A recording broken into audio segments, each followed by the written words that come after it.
তা এই যে রুগীরা অনেক দূর দূরান্ত থেকে আসে কালিয়াজুড়ি, যদিও এমনিতেই মানুষজন খুব নিরীহ বা অসহায় বা সরল মানুষ এনে আসে চিকিৎসা সঠিক পায় না, ডাক্তার পায় না।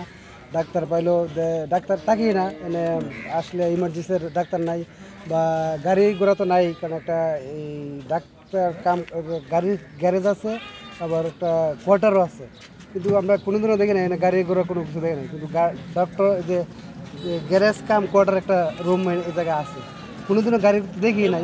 তো অ্যাম্বুলেন্স এরকম কিছু নাই এই জায়গায়। আর লোকজন তো বর্ষাকালে তো যে অবস্থা, যে খালিয়াজুড়ি থেকে নেত্রকোনা মোহনগঞ্জ যাওয়ার মতো কোনো যোগাযোগের কোনো কিছুই নাই, কোনো যানবাহন নাই, যে যেটা স্পিড বোট কোনো যায় কোনো ব্যবস্থাই নেই। যখন একটা রোগী যদি এনে আসে বা একটা চিকিৎসা নিতে আসলে খুব বিপদে পড়ে। চেষ্টা করি যে ডাক্তার পর্যাপ্ত যেটুকু চিকিৎসা হওয়ার দরকার ডাক্তার থাকুক, রেগুলার ডাক্তার থাকুক, ইমার্জেন্সিতে অল টাইম চিকিৎসা চলুক, সাধারণ মানুষজন চিকিৎসা পায়। যে সাধারণ মানুষজন গরিব, এই এলাকার লোকজন খুব সহজ সরল, যদি বলে কেউ যে ডাক্তার নাই, ইমার্জেন্সি কেউ নাই, ওরা চলে আসে। কিন্তু আসলে ইমার্জেন্সি বলতে একটা জিনিস যেটা মানুষ জানার কথা, যে অল টাইমে একজন ডাক্তার থাকবে 24 ঘন্টা, কিন্তু এনে এরা বলে কি ডাক্তার নাই নাই শূন্য ওরা আইসে পড়ে। সমস্যার জন্য অ্যাম্বুলেন্স দরকার, বর্ষাকালে নৌযান চলাচলের জন্য যাতে নৌকা দিয়ে মানুষ যাইতে পারে, নেত্রকোনা সদরে যাতে যোগাযোগ করতে পারে, এই যে একটু দরকার। আমাদের স্বাস্থ্য কমপ্লেক্স উপজেলা খালিয়াজুড়ি, এটা নিয়ে কিছু কথা বলতে চাচ্ছি। আমি নিজে ভুক্তভোগী এটার। আমি অসুস্থ ছিলাম, আসছি জাস্ট টাইমেই, আসা থেকে কোনো ডাক্তার নাই। তো আমি জিজ্ঞাসা করলাম ডাক্তার কখন আসবে, বলতেছে একটু পরে আসবে। অনেকক্ষণ ওয়েট করলাম, ডাক্তারের কোনো খবর নাই। ফোন দিয়ে তারপর আনতে হয়েছে।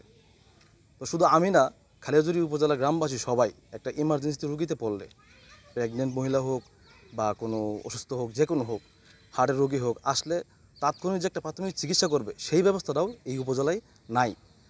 তো আমাদের ডাক্তার সংকট, নার্স সংকট, ইনস্ট্রুমেন্ট সংকট, সব দিক দিয়ে আমাদের সংকটে আছি। তো আমাদের খালিয়াজুড়ি গ্রামবাসীর জোর দাবি আমাদের উপজেলা স্বাস্থ্য কমপ্লেক্সের জন্য অতি তাড়াতাড়ি, অতি দ্রুত আমাদের স্বাস্থ্য কমপ্লেক্সের জন্য সঠিকভাবে পরিচালনা করতে, ডাক্তার নার্স যা যা লাগে সব কিছু যেন বরাদ্দকৃত হয় এবং সঠিকভাবে চলে। আমাদের এটা জোর দাবি আপনাদের কাছে। আমাদের হাসপাতালের অবস্থা তো আসলেই অনেক ভালো না। কারণ হলো এই হাসপাতালটি দীর্ঘ প্রায় 1989 সালে স্থাপিত হয়েছিল। আজ পর্যন্ত এই হাসপাতালে তেমন কোনো ডাক্তার তো নাই বললেই চলে। নিয়মিত একজন ডাক্তার রাখেন, অন্যান্য ডাক্তাররা 4-5 জন আপনার ওতে দেখায় যে ওনারা এখানে যোগদান আছে, কিন্তু ওনারা ডেপুটেশনে অন্যান্য জায়গায় কাজ করে। এই অদ্যবধি পর্যন্ত এখানে তেমন কোনো যন্ত্রপাতি নাই বললেই চলে। যাও কিছু আছে সেখানে টেকনিশিয়ান নাই, কোনো ভালো ডাক্তার তো থাকেই না। অনেক মা বোনরা চিকিৎসার অভাবে অনেক সময় শিশু বাচ্চা, গর্ভবতী মহিলারা মারা যায়। আমাদের তো যোগাযোগ ব্যবস্থা খুব ভিন্নই, যেখানে আমাদের এই বর্ষাকালে যে কোনো একটা রুগী নিয়ে যেতে হলে 2 থেকে 3 ঘন্টা 4 ঘন্টা সময় লাগে নেত্রকোনা সদরে পৌঁছতে।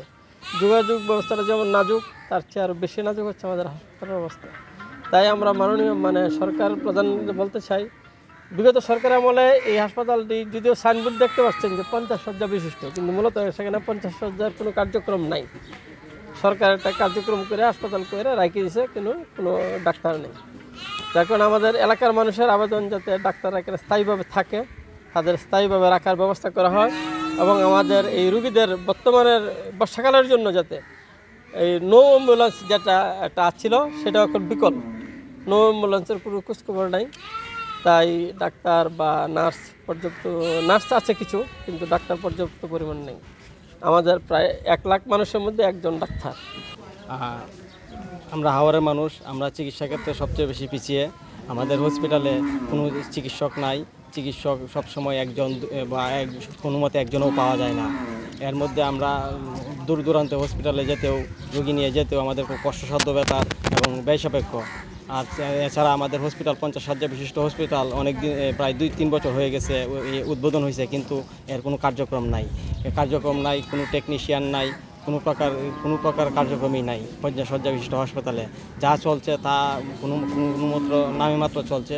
ডাক্তার নাই, ডাক্তার থাকলে আপনার কোনো টেকনিশিয়ান নাই, পরীক্ষা নিরীক্ষার যন্ত্রপাতি সব আছে, কিন্তু পরীক্ষা নিরীক্ষা করার মতো কোনো সুযোগ নাই, কোনো ব্যবস্থা নাই। কোনো প্রকার যন্ত্রপাতি থাকা সত্ত্বেও আমরা এখানে কোনো প্রকার চিকিৎসা সুবিধা নিতে পারছি না। এতে করে আমাদের যে বিশেষ করে গর্ভবতী মহিলা যারা আছে, বিশেষ করে যারা জটিল পেশেন্ট, তারা খুব হয়রানির মধ্যে পড়তে হয়।